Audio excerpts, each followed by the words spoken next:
ఈ నెల 4వ తేదీన ఎన్నికల కౌంటింగ్ కు అన్ని ఏర్పాట్లు పూర్తి చేసినట్లు జిల్లా ఎన్నికల అధికారి మరియు కలెక్టర్ డీకే బాలాజీ తెలిపారు. ఈ నెల 4వ తేదీన కృష్ణా యూనివర్సిటీలో ఎన్నికల కౌంటింగ్ కు అన్ని ఏర్పాట్లు పూర్తి చేసినట్లు జిల్లా ఎన్నికల అధికారి మరియు కలెక్టర్ డీకే బాలాజీ తెలిపారు. ఈవీఎంలు భద్రపరిచిన స్ట్రాంగ్ రూమ్ల వద్ద సీసీటీవీలు 3 అంచెల భద్రత ఏర్పాటు చేశామన్నారు. జిల్లా కలెక్టరేట్లో భద్రపరిచిన పోస్టల్ బ్యాలెట్లను కృష్ణా యూనివర్సిటీలోని స్ట్రాంగ్ రూమ్లకు తరలించే ప్రక్రియను ఆయన పర్యవేక్షించారు. ఈ సందర్భంగా కలెక్టర్ బాలాజీ మాట్లాడుతూ పటిష్టమైన భద్రత మధ్య పోస్టల్ బ్యాలెట్లను కృష్ణా యూనివర్సిటీలోని స్ట్రాంగ్ రూమ్లకు తరలిస్తున్నామన్నారు. మచిలీపట్నం లోక్సభ నియోజకవర్గం పోస్టల్ బ్యాలెట్ల లెక్కింపునకు 14 టేబుల్స్ ఏర్పాటు చేస్తున్నామని 7 అసెంబ్లీ నియోజకవర్గాల పోస్టల్ బ్యాలెట్ల లెక్కింపుకు ఆయా నియోజకవర్గాల్లో పోలైన ఓట్లను బట్టి టేబుల్స్ ఏర్పాటు చేయడం జరుగుతుందన్నారు. పోస్టల్ బ్యాలెట్ల లెక్కింపు అనంతరం ఈవీఎంను లెక్కిస్తారని ఆయన వివరించారు.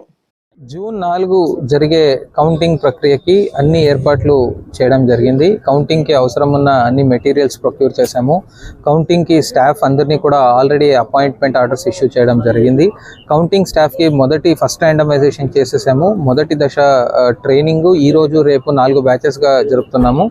సెకండ్ ర్యాండమైజేషన్ తర్వాత సెకండ్ రౌండ్ ఆఫ్ ట్రైనింగ్ ఈ కౌంటింగ్ స్టాఫ్కి ఆర్ఓస్ సమక్షమంలోనే జరుగుతుంది. సో కౌంటింగ్ హాల్ ప్రిపరేషన్ కూడాను ఆల్మోస్ట్ అయిపోయింది.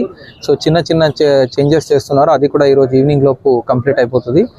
సక్సెస్ఫుల్గా ఈ కౌంటింగ్ ప్రక్రియని కంప్లీట్ చేయడానికి అన్ని చర్యలు తీసుకుంటున్నాం. పోస్టల్ బ్యాలెట్కి సంబంధించి అక్కడున్న స్పేస్ బట్టి కౌంటింగ్ టేబుల్స్ ఏర్పాటు చేయడం జరుగుతుంది యాక్చువల్లీ. సో పార్లమెంటరీ కాన్స్టిట్యుయెన్సీకి అయితే 14 టేబుల్స్ వేయడం జరిగింది. ఇంకా అసెంబ్లీ కాన్స్టిట్యుయెన్సీకి సంబంధించి ఒక్కొక్క అసెంబ్లీ కాన్స్టిట్యుయెన్సీకి ఒక్కొక్క రకంగా ఉంది.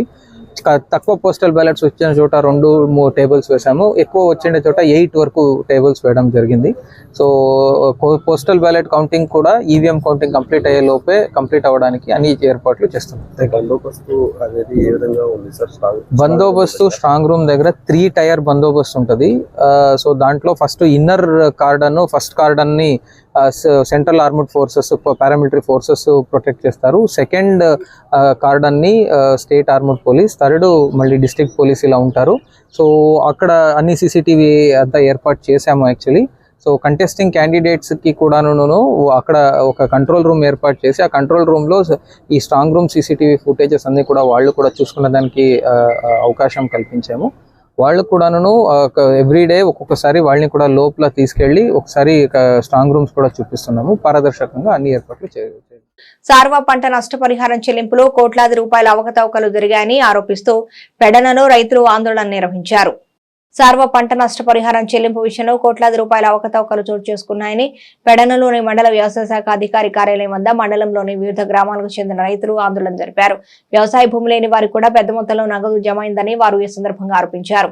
నష్టపరిహారం చెల్లింపు అనేక నకిలీ అకౌంట్లకు జమ అయిందని, ఇదంతా అధికారులు ప్రజాప్రతినిధుల ప్రమేయంతో జరిగిందని రైతులు విమర్శించారు. ఈ విషయమై వెంటనే దర్యాప్తు జరిపి తమకు న్యాయం చేయాలని, అవకతవకలకు పాల్పడిన వారిపై చర్యలు తీసుకోవాలని రైతులు డిమాండ్ చేశారు.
అతను మూడే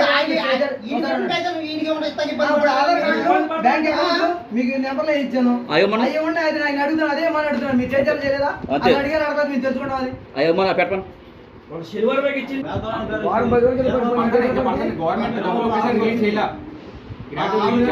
అలాగే 3 వేలు పడ్డాడు పడదిగా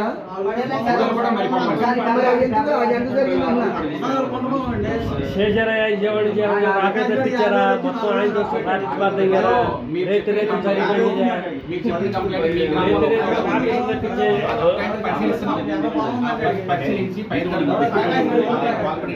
పేరు మాడి నాగరావు. నాకు 2 ఎకరాల పొలం ఉన్నది. నా 2 ఎకరాల పొలం రాసిన తర్వాత నాకు 11,600 పడినాయి. 13,600 వచ్చి నాకు 5 ఏళ్ళు నన్ను అడిగారు. ఎందుకు ఇవ్వాలని అడిగితే డిమాండ్ చేశారు. నేను ఇచ్చేసాను. ఇచ్చేసిన తర్వాత ఒక్కొక్కళ్ళు ఇళ్ళకి ఇల్లు డబ్బులు వసూలు చేసుకొస్తున్నారు. ఫేక్ అకౌంట్లు పడినాయి అందరికీ. రైతులు అసలు రైతులు పడకుండా ఏరే రోడ్లమ్మ తిరిగే వాళ్ళకి, రిక్షా బండి లాగే వాళ్ళకి, జ్యూసులు అమ్ముకునే వాళ్ళకి, రోడ్లమ్మ తిరిగే వాళ్ళకి, ఇళ్ళకాడ ఉండి పనిచేసుకునే వాళ్ళకి, ఒక సెంటు పొలం లేని వాళ్ళకి 34,000, ఒక్కొక్క అకౌంట్లో 34,000, 35,000 ఆ రకంగా పడిపోయి ఒంటో ఎన్ని అకౌంట్లు ఉంటే అన్ని అకౌంట్ డబ్బులు పడిపోయినాయి. ఒక్కొక్కళ్ళు ఇంట్లో 1,00,000 పడిపోయి అవన్నీ వసూలు చేసుకొని వదిలేసి ఇంటికే పెట్టుకున్నారు. డబ్బు మొత్తం వదిలేసిన అంతా మొత్తం రికవర్ చేయాలి డబ్బు అంతా. ఇది యార్లగడ్డ నాగమల్లేశ్వరరావు ఆ భార్య రజనీ మొత్తం ఇదంతా స్కాన్ చేశారు. ఇందులో ఏవో పాత్ర కూడా ఉన్నది. ఈ ముగ్గురు కలిసి స్కాన్ చేశారు మొత్తం. ఇది గవర్నమెంట్ తగిన చర్యలు తీసుకుని ఇద్దరు ముగ్గురిని అరెస్ట్ చేసి తగిన చర్యలు చేసుకుని చేయాలని కోరుతున్నాం. న్యాయం చేయాలంటారు. శంకరాయపాలెం, కట్లపల్లి, మడక, కొంకపూడి, నందమూరులో ఇన్పుట్ సబ్సిడీలో పెద్ద స్కామ్ జరిగింది. 2 కోట్ల 3 కోట్ల 70 లక్షలు అంటున్నారు. ఇంకా వివరాలు బయటకు రాలేదు. ఆల్రెడీ ఏమైందంటే అసలు పొలం ఉన్నవాడిది ఆన్లైన్లో పొలం సర్వే నెంబర్ రైతుది, ఆధార్ కార్డు నెంబర్ రైతుది, బ్యాంక్ అకౌంట్ ఇచ్చేటప్పుడు కదా రైతుది కాదు. టమాటాలు అమ్ముకునేవాడిది, చెప్పులు కుట్టుకునేవాడి, వీళ్ళ పేరు రోడ్లమ్మ తిరిగే వాళ్ళ పేరు డబ్బులు కొట్టారు. రిక్షా బండి వాడి ఈ స్కామ్ స్వత ఏవో గారిని అడిగితే ఏవో గారు నాకు తెలియదు అంటాడు. కన్సల్టింగ్ ఏవో గారికి తెలియకుండా ఈ స్కామ్ జరగదు నాకు తెలిసి. మరి ఎలా జరిగిందని ఆయన చెప్పలేకపోతున్నాం. అదేమంటే వేరే అతనితో మేము అకౌంట్లో ఆన్లైన్లో పేర్లు ఎక్కించామండి, మాకు ఖాళీ లేక అన్నాడు. అదేది లోగడ డిపార్ట్మెంట్లో పనిచేసిన అతను యార్లగడ్డ నాగమల్లేశ్వరరావు లోగడ దీంట్లో చేశాడు, అతనికి ఇచ్చారంట. అతను చేశాడంటాడు, ఈయన గారు అతను చేశాడంటాడు. అసలు ఎవరైనా తెలియట్లేదు. ఆల్రెడీ వాళ్ళు అసలు 7,000 రూపాయలు, 1,00,000 రూపాయలు ఇచ్చి 10,000 ఆడికి ఇచ్చి 90,000 ఇటు తీసేసుకుని కార్డు చేసుకుని ఇంటి దగ్గర పెట్టుకున్నారంట. అది బయటకు వచ్చింది. అది కూడా ఆ డబ్బులు రికవర్ చేసి నాగమల్లేశ్వరరావు ఉన్నాయని అరెస్ట్ చేసి మొత్తం ఏవో గారు ఆయన రెండోది నాగమల్లేశ్వరరావు ఇద్దరిని కూడా అరెస్ట్ చేస్తే అసలు విషయం బయటకు వస్తుంది. రిప్రజెంటేటివ్ ఇవ్వడానికి వచ్చి ఆయన సమానం సరిగ్గా చెప్పలేదు మాకు. అది రైతులకు న్యాయం చేసి అందరికీ సమానంగా పంచాల్సిందిగా, నష్టపోయిన రైతులకు సమానంగా పంచాలని కోరుతున్నాం. వాళ్ళిద్దరి మీద సివిల్ క్రిమినల్ యాక్టుల ప్రకారం చీటింగ్ కేసు కాబట్టి ఎన్ని సంవత్సరాల శిక్ష అయితే అన్ని కఠిన శిక్ష విధించవలసిన కోరు. ఇది ఒకసారి కాదని 4 సార్లు జరిగింది. ఇది 4వ సారి. ఎర్ర వసంతరావు. నాకు చేవండ్ర పంచాయతీలో నాకు పొలం ఉంది. కట్టపల్లి పంచాయతీలో కూడా ఉంది. ఈ పంచాయతీలో శంకరాయపాలెం పంచాయతీ కానీ సేవూరు, కట్టపల్లి, నందమూరు, ఈ బల్లిపర్రు, ఈ పంచాయతీలన్నిటి పెద్ద స్కామ్ జరిగిందండి. స్కామ్ వివరాలంటే 3,72 లక్షల రూపాయల స్కామ్ జరిగిందండి. ఈ స్కామ్లో మొదటి ముద్దాయి శ్రీనివాస్, ఏవో శ్రీనివాస్ అండి. రెండో ముద్ద యార్లగడ్డ నాగమల్లేశ్వరరావు. ఈ నాగమల్లేశ్వరరావు అప్డేట్ చేశాడండి మొత్తం ఈ రైతులు అందరి అమౌంట్ వచ్చేటప్పటికి రైతుల దగ్గర 10 ఎకరాల పొలం ఉందనుకోండి, 5 ఎకరాల పొలం వాళ్ళ పేరు పడుతుంది. ఒక 5 ఎకరాల పొలం వేరే పొలం లేని పేరు వేసి వాళ్ళ అకౌంట్లో ట్రాన్స్ఫర్ కొట్టించాయండి. అది ఆ డబ్బులు 30,000 వచ్చాయి అనుకోండి. ఒక రైతుకి 5,000 వాళ్ళకి ఇచ్చి రైతుకి ఇచ్చి ఆ రైతు కానివాడికి ఇచ్చి ఏమి సెంటు పొలం లేనివాడికి 5,000 ఇచ్చి ఆ 25,000 రూపాయలు వీళ్ళు కలెక్ట్ చేశారండి. మొత్తం నాగమల్లేశ్వరరావు పెద్ద స్కామ్ చేశారండి. ఇది వాళ్ళ కాదు, 4 సంవత్సరాల మట్టి జరుగుతుంది స్కాము. రైతులు గుర్తించలేదు. ఇప్పుడు గుర్తించి బయటకు వచ్చారు అందరూ. గుర్తించి బయటకు వచ్చినందుకు ధన్యవాదాలు. ముందర అసలు రైతులకి అవేర్నెస్ వచ్చింది. ఫస్ట్ మా రైతులకి ఎవరికైనా కానీ ప్రతి పైసా మా రైతుల అకౌంట్లో తిరిగి కొట్టకపోతే మేము తగిన పరిణామం మటుకి చవి చూస్తారు. శ్రీరాపాలెం గ్రామం, బల్లిగోరు, కట్లబిల్లు ఇదైనా మాకు పడాల్సిన డబ్బులు పడలా. అసలు మా పేర్లు లేవు. నేను ఇచ్చింది 2 ఎకరాల పొలం కాగితాలు ఇచ్చా. 10 సెంట్లు ఉండేవాడికి 30,000 పండి ఆ పాడి దగ్గర 5,000 ఇచ్చి 25,000 రూపాయలు వీళ్ళు తీసుకుంటున్నారు. ఇదేంటో మాకేం అర్థం కాల. మా పేర్లు లేవు, పొలం లేని వాళ్ళు డబ్బులు పండి, మేకలు కాసుకునే వాళ్ళకి, రోడ్లు అమ్ముడు తిరిగే వాళ్ళు కానీ ఆధార్ కార్డు, బ్యాంక్ అకౌంట్ డబ్బులు పడిపోయి రైతు పాస్బుక్, కట్టాదారు పాస్బుక్, బ్యాంక్ అకౌంట్ అన్నీ ఇచ్చి ఆన్లైన్ పుట్టు అన్నీ ఇస్తే కానీ డబ్బులు పడలా. ఇదేంటో స్కామ్ నాకు అర్థం కాదు. రాజకీయ నాయకులు అందరూ చేసి మళ్ళీ వాళ్ళ దగ్గర వసూలు చేసి ఆ డబ్బులు రైతులకు అందరు న్యాయం చేసి, లేకపోతే ఆ తన్ని శిక్ష చేయాలనుకుంటే వాళ్ళందరిన అరెస్ట్ చేయాలి, లేదా అందరికీ న్యాయం చేయండి. మొన్న శనివారం నాడు 11:30కి వచ్చి 3 అకౌంట్లు డబ్బులు పలానా పైన 3 అకౌంట్లు డబ్బులు ఇచ్చాం. ఆ ఇంక్వైరీ చేయమని చేయలా. ఆదివారం శుభ్రంగా తిన్నాడు, కొనుక్కున్నాడు, మళ్ళీ వాడు వచ్చాడు డ్యూటీకి మేలకొండ ఊరుకున్నాడు. అదేనంటే చూస్తాడు. కొత్త ప్రభుత్వం చంద్రబాబు నాయుడు ప్రభుత్వం వచ్చే ఏ ప్రభుత్వం కొత్త ప్రభుత్వం డబ్బులు వచ్చాక ఇస్తాడా రైతులకి న్యాయం చేతాకి? అందుకిస్తాం. చంద్రబాబు నాయుడు టైంలో 3 కోట్లు 300 కోట్లు డబ్బులు స్కామ్ చేశాడు. ఇది చాలా డబ్బులు స్కామ్ చేశాడు. ఇది 3వసారి. 2 సార్లు ఎంగేజాం కదా, ఇది 3వసారిగా చేస్తే ఏం చేస్తారు, రైతులు ఏం పీకుతారు అనుకున్నట్టుగా మాట్లాడుతున్నాడు. ఈ స్కీమ్ పెద్ద స్కీమ్ జరిగింది. ఈ స్కీము న్యాయం చేయాలి రైతులకి అందరికీ. చెప్పు ఏవో గారు ఏవో అసలు ఫస్ట్ చేసిన ఏవో సంతకం పెట్టిన డబ్బులు వెళ్తాయా? ఫస్ట్ ముద్ద ఏవో గారు, సెకండ్ ముద్ద యార్లగడ్డ నాగమల్లేశ్వరరావు సరి శిక్ష చేసి రైతులు అందరికీ డబ్బులు చేయాలి. ఆ పోయేసిన డబ్బులు కూడా మరి లానోడు మా పరిస్థితి ఏంటి? కొంచెం తుఫాన్ సందర్భంగా పెడల్ మండలంలో అన్ని గ్రామాలకి ఇన్పుట్ సబ్సిడీ రిలీజ్ చేయడం జరిగింది. దీనికి సంబంధించి ఒక గ్రామంలో మనకి రైతులు ఫిర్యాదు మేరకు, సింగరాయపాలెం గ్రామంలో రైతులు ఫిర్యాదు మేరకు 4 రోజుల క్రితం వచ్చిన ఫిర్యాదు మేరకు అది దర్యాప్తు చేస్తున్నాం. అక్కడ ఉన్న రైతుల యొక్క ఫిర్యాదులన్నీ కూడా పరిష్కరించి దానికి సంబంధించిన పరిష్కారం రైతులకు న్యాయం చేయడానికి ప్రయత్నం చేస్తున్నాం. అదేవిధంగా ఎవరైతే బాధిత రైతులు ఉన్నారో వాళ్ళ డేటా తీసుకుంటున్నాం. ఈ సమస్య ఇంకొకనేది కూడా ప్రతి రికార్డు వెరిఫై చేసి ఆ రికార్డుని తొందరలో దీనికి పరిష్కారంగా వైద్యులు నివేదించే రైతులు కూడా సరైన సమాధానం సరైన న్యాయం చేయడానికి అన్ని విధాలు పెడమలు గురించి నివేదిక తయారు చేసుకుంటాం. ఆన్లైన్ డేటా సంబంధిత గ్రామస్థాయి అధికారులు అదేవిధంగా వాళ్ళకి సహాయకారిగా కొంతమందిని పెట్టుకుని ఆన్లైన్ డేటా అన్నది ఏ గ్రామానికి గ్రామం తయారు చేసి గ్రామ స్థాయిలో పూర్తిగా ఆ నివేదిక తయారు నివేదిక పరిశీలించి గ్రామ సభలు పెట్టి రైతులు కూడా వాళ్ళ యొక్క సమస్యల్ని నేను గ్రీవెన్స్లు తీసుకుని అన్ని కూడా ఇంక్లూడ్ చేయడానికి పూర్తిగా ప్రయత్నం చేశాను. యాజ్ ప్రొసీజర్ బట్టి చాలా పకడ్బందీగా ఏర్పాటు చేయడం జరిగింది. అయినా ఈ గ్రామంలో ఉన్న సమస్యని పరిశీలించడం కోసం గ్రామంలో కొన్ని గ్రామాల్లో మాకు రైతులు చాలా సంతృప్తి మేరకు చాలా హ్యాపీగా ఉన్నారు. డబ్బులు పడిన సందర్భంలో ఈ కష్ట సమయంలో ఈ గ్రామంలో వచ్చిన సమస్య రైతులు ఫిర్యాదు మేరకు అది టేకప్ చేసి దానికి పరిష్కారం తీసుగా మేము ఆ గ్రామంలో ఈ సమస్య వచ్చిందన్న దాన్ని కూడా దృష్టి పెట్టాం. తొందరలో దీన్ని పరిష్కారం చూపెడతాం. 8వ డివిజన్లో జనసేనకు చెందిన కరీ మహేష్ కారును గుర్తు తెలియని దుండగులు అర్ధరాత్రి దగ్ధం చేశారు. 8వ డివిజన్లో జనసేనకు చెందిన కరీ మహేష్ కాను గుర్తు తెలియని దుండగులు దగ్ధం చేశారు. తెల్లవారుజామున 2 గంటల ప్రాంతంలో ఈ ఘటన జరిగిందని కరీ మహేష్ ఈ సందర్భంగా తెలిపారు. అగ్నిమాపక శాఖ మంటలను అదుపు చేసినా అప్పటికే కారు పూర్తిగా దగ్ధమైంది. తన ఇంటి ముందు ఉన్న కారుని గుర్తు తెలియని వ్యక్తులు అర్ధరాత్రి దగ్ధం చేశారని కరీ మహేష్ పోలీసులకు ఫిర్యాదు చేశారు. వైసీపీకి చెందిన వారే తన కారు దగ్ధం చేశారని ఈ సందర్భంగా మహేష్ ఆరోపించారు. రాత్రి 2:30 ఆ టైంలో గుర్తు తెలియని వ్యక్తులు అంటే ఏం లేదండి. మొన్న మా ఇంటి మీదకి వచ్చి దాడి చేశారు ఎలక్షన్ నిమిత్తంగా. నేను జనసేన పార్టీలో యాక్టివ్గా తిరుగుతానని చెప్పి దాడి చేశారు. ఆ దాడి కూడా ఎలా ఇంటి మీదకి వచ్చి ఆడవాళ్ళని పిల్లల్ని కొట్టారు. దాని మీద కంప్లైంట్ చేసాం. తెల్లారికి బయటకు వచ్చారు. వాళ్ళు వచ్చారు, ఆడేం చేసినా ఏం ఉండదు. చూడండి, మా ఇల్లు చూడండి, ఈ పక్కనే గ్యాస్ పొయ్యి ఉంటుంది సార్. ఈ పక్క రూమ్లో కిచెన్, ఆ రాళ్ళు పగిలిపోయి ఆ చూడండి కారు ఎలా కాల్చారు. ప్రాణాలు ఆల్రెడీ ఫోన్ చేసి బెదిరించారు. నా దగ్గర వాయిస్ వీడియో రికార్డింగ్స్ తో సైతం అన్నీ ఉన్నాయి.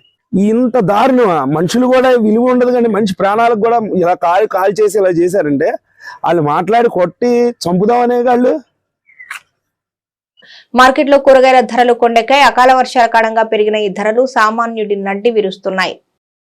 ఇప్పటికే నిత్యావసర సరుకుల ధరలు ఆకాశాన్ని తాకుతుంటాయి. పెరిగిన కూరగాయల ధరలు సామాన్యుడి నడ్డి విరుస్తున్నాయి. కిలో టమాటా 100కి చేరగా కిలో మిర్చి ధర 100 రూపాయలకు చేరువలో ఉంది. నిరుపేద కుటుంబాలు మాత్రమే కాదు, చిరుద్యోగులు, ప్రైవేటు కొనుగోలు చేసే మధ్యతరగతి వాళ్లకు ధరలు భారంగా మారాయి. ముఖ్యంగా టమాటా, పచ్చిమిర్చి రేట్లు భారీగా పెరిగాయి. అకాల వర్షాలు, అధిక ఉష్ణోగ్రతలు, వాతావరణం అనుకూలించని కారణంగా స్థానికంగా కూరగాయల ఉత్పత్తి పడిపోయింది. వాతావరణం అనుకూలించక కూరగాయల ఉత్పత్తి తగ్గిపోవడం, ఇతర ప్రాంతాల నుంచి కూరగాయలను దిగుమతి చేసుకోవడం వంటి కారణాలతో కూరగాయల ధరలు క్రమంగా పెరుగుతున్నాయి. బహిరంగ మార్కెట్లో ధరలు వినియోగదారులను షాక్ కు గురి చేస్తున్నాయి. ఇక రైతు బజార్లలో ధరలు ఇటీవల బాగా పెరిగాయని వినియోగదారులు వాపోతున్నారు. మరో 15 రోజుల్లో కూరగాయల ధరలు సాధారణ స్థితికి వస్తాయని రైతు బజార్ అధికారి అమీర్ పేర్కొంటున్నారు. మచిలీపట్నం రైతు బజారులో ఈ అకాల వర్షాల మూలంగా కొంత పంట దెబ్బతింటం మూలంగా కొంత రేట్లు పెరగడం జరిగింది. ఈ ఒక 15-20 రోజుల్లో మళ్ళీ ప్రజలకి అందుబాటులో ఉన్న ధరలకి లభించడం జరుగుతుంది. టీబీ నివారణ కార్యక్రమం అమలుకు కృష్ణా జిల్లా పైలట్ ప్రాజెక్టుగా ఎంపికైందని కృత్తివెన్ను మండలం TB senior treatment supervisor Sivakumar తెలియజేశారు. 2025 నాటికి టీబీ రహిత భారత్ అనే నినాదంతో చేపట్టిన ఆరోగ్య కార్యక్రమంలో భాగంగా రాష్ట్రంలో 12 జిల్లాల్లో టీబీ నివారణకు ప్రత్యేక టీకా వేసే ప్రక్రియ ఈ నెల 16 నుంచి 3 నెలల పాటు కొనసాగుతుందని కృత్తివెన్ను మండలం TB senior treatment supervisor Sivakumar తెలియజేశారు. ఈ నేపథ్యంలో కృష్ణా జిల్లా పైలట్ గా ఎంపికైనట్లు ఆయన వివరించారు. ప్రతి సచివాలయంలో 3 నెలల పాటు ప్రతి గురువారం టీబీ నివారణ టీకా వేయబడుతుందని ఈ అవకాశాన్ని ప్రజలు వినియోగించుకోవాలన్నారు. పరీక్షల్లో టీబీ ఉన్నట్లు గుర్తించినట్లయితే వారికి 6 నెలల పాటు టాబ్లెట్లతో పాటు న్యూట్రిషన్ కొరకు నెలకు 500 రూపాయల చొప్పున 6 నెలలకు 3000 రూపాయలు ఇస్తున్నట్లు ఆయన తెలిపారు. ఈ కార్యక్రమంలో ఐఎంఆర్సీ టీం, సచివాలయ వైద్య అధికారులు తదితరులు పాల్గొన్నారు. నా పేరు శివకుమార్ అండి. బంటుమిల్లి టీబీ యూనిట్లో ఎస్టీఎస్ సీనియర్ ట్రీట్మెంట్ సూపర్వైజర్ని. మనకి బంటుమిల్లి, కుర్తివెన్ను మండలాల్లో సుమారుగా ఒక 20 మంది లోపు టీబీ పేషెంట్లు ఉన్నారు సార్. వాళ్ళకి నెల న్యూట్రిషన్ నిమిత్తం గవర్నమెంట్ నుంచి నెలకు 500 రూపాయలు పడుతూ ఉంటాయి. 6 నెలల పాటు 3000 రూపాయలు వస్తాయండి. అలాగే ఎవరైనా డోనార్లు ఉన్నట్లయితే వాళ్ళ చేత పౌష్టికాహారం కూడా ఇప్పించడం జరుగుతుంది. అలాగే ఇప్పుడు కొత్తగా మన ఫీల్డ్ లెవెల్లో ఆశయాలతో ఎవరికన్నా 2 వారాల మించిన దగ్గున్నా కానీ, కళ్ళు పడుతున్నా, కళ్ళల్లో తెమల్లో రక్తం పడుతున్నప్పటికీ, ఛాతిలో నొప్పి ఉన్నా, బరువు తగ్గినా, ఇలాంటి లక్షణాలు ఏమన్నా కూడా ఫీల్డ్ లెవెల్లో స్క్రీనింగ్ చేసి ఏ ఏరియా వాళ్ళు ఆ ఏరియాలో ఫీల్డ్లో ఆశాలు కానీ, ఏఎన్ఎంలు కానీ, అక్కడ ఉన్న సిహెచ్ఓలు కానీ స్క్రీనింగ్ చేసి వాళ్ళని టెస్టులకు పంపిస్తూ ఉంటారు. మనకి 2 నట్ మిషన్ బంటుమిల్లో ఉంది, అక్కడ టెస్టులు జరుగుతూ ఉంటాయి. వాటిలో ఏమన్నా పాజిటివ్ వచ్చిన వాళ్ళకి మనం ట్రీట్మెంట్ పెడుతూ ఉంటాం.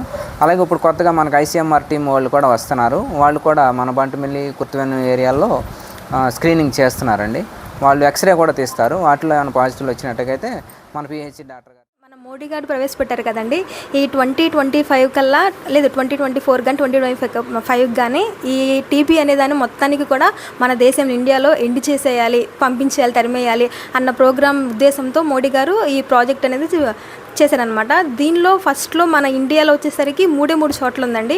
ఒకటి వచ్చేసరికి మన కృష్ణా జిల్లాలోను, అందులో ఇంకోటి తెలంగాణలో మహబూబ్ నగర్లోను, ఇంకోటి వేరే డిస్టిక్లో ఉందండి. 3 చోట్ల ఉంది. ఇది వచ్చేసి ఒక పైలట్ ప్రోగ్రామ్ కింద చేస్తున్నాము. ఇదేంటంటే ఒక టీబీ ఉన్న పేషెంట్కి వాళ్ళు హాస్పిటల్కి వెళ్ళి చూపించుకోవడం, వాళ్ళ ట్రీట్మెంట్ అంతా కొంచెం షై ఫీల్ అవుట్ ఇవన్నీ జరుగుతూ ఉంటాయి. సో వాళ్ళు ఇబ్బంది పడకుండా ఉండడానికి ఈ మోడీ గారు ఏం చేశారంటే మేమే ఒక టీం అనేది వీటన్నిటిని ఒక ఏర్పరిచి వాళ్ళనే పేషెంట్ దగ్గరికి విలేజెస్కి వెళ్ళి పేషెంట్లందరినీ మేమే గ్యాదర్ చేసుకుని వాళ్ళకి అక్కడే సింప్టమ్స్ ఉన్నాయా లేదా అప్పుడే స్క్రీనింగ్ చేసి వాళ్ళకి అక్కడే స్ఫోటం అనేది కలెక్ట్ చేసుకుని అక్కడే ఎక్స్రేలు తీసి వాళ్ళకి పాజిటివ్ నెగిటివ్ అని చెప్పి ఒకవేళ పాజిటివ్ అయితే కనుక ఫర్దర్గా ఏం చేయాలి నెక్స్ట్ వాళ్ళకి. కృష్ణా జిల్లా కలెక్టరేట్ లో భద్రపరిచిన పోస్టల్ బ్యాలెట్లను పటిష్టమైన భద్రత మధ్య కృష్ణా యూనివర్సిటీలోని స్ట్రాంగ్ రూమ్ కు తరలించారు. కలెక్టరేట్ ప్రాంగణంలోని జిల్లా ఖజానా స్ట్రాంగ్ రూమ్ నుంచి మచిలీపట్నం పార్లమెంటు నియోజకవర్గం సంబంధించి పోలైన 21,139 పోస్టల్ బ్యాలెట్లను భద్రపరిచిన 33 ట్రంకు పెట్టెలను ప్రత్యేక వాహనంలో జిల్లా ఎన్నికల అధికారి, డిఆర్ఓ, ఎన్నికల్లో పోటీ చేస్తున్న అభ్యర్థులు, వివిధ రాజకీయ పార్టీల ప్రతినిధుల సమక్షంలో కృష్ణా విశ్వవిద్యాలయానికి గట్టి పోలీసు బందోబస్తు నడుమ తరలించారు. అభ్యర్థులు, రాజకీయ పార్టీల ప్రతినిధులకు కూడా ఒక ప్రత్యేక వాహనాన్ని పోస్టల్ బ్యాలెట్ వాహనం వెంబడి ఏర్పాటు చేశారు.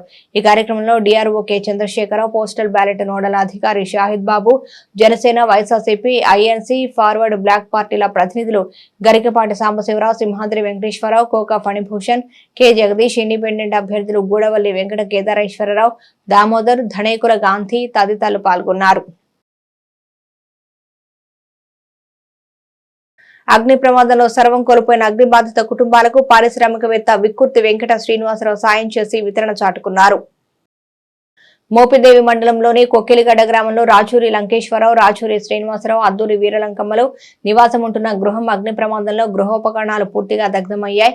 విషయం తెలుసుకున్న విక్కుర్తి శ్రీనివాస్ గ్రామ పంచాయతీ సర్పంచ్ దిడ్ల జానకి రాంబాబు పర్యవేక్షణలో 15,000 రూపాయల నగదు, బియ్యం అందజేశారు. రాచూరి లంకేశ్వరరావు కుమార్తెకు వికృతి శ్రీనివాస్ పుస్తకాల కొనుగోలు నిమిత్తం కొంత నగదును అందించారు. ఈ కార్యక్రమంలో మండల పరిషత్ కోఆప్షన్ సభ్యులు చందన రంగారావు, పంచాయతీ ఉప సర్పంచ్ మొమ్మనేని బాబురావు, విక్కుర్తి రాంబాబు తదితరులు పాల్గొన్నారు. చాలా అత్యంతమైన బాధాకరణం. ఎస్టీ కాలనీలో ఎవరు లేని సమయంలో ఇలా జరగటం అనేది పాపం రకంగా ప్రాణ నష్టం జరగకుండా జరిగింది. అంతవరకు కొంచెం పర్వాలేదు. వీళ్ళని పరామర్శించడానికి వచ్చాను. మన తోచినంత కొంత సహాయం చేశాను. వాళ్ళ పిల్లలకు కానీ ఫ్యూచర్లో ఎలాంటి ఏమైనా సహకారాలు కావాలన్నా కూడా నేను సహకరిస్తానని చెప్పి వాళ్ళకి ఎంతవరకు సహకారం చేయాలో అంతవరకు నా వంతు కృషి చేస్తానని చెప్పి మనం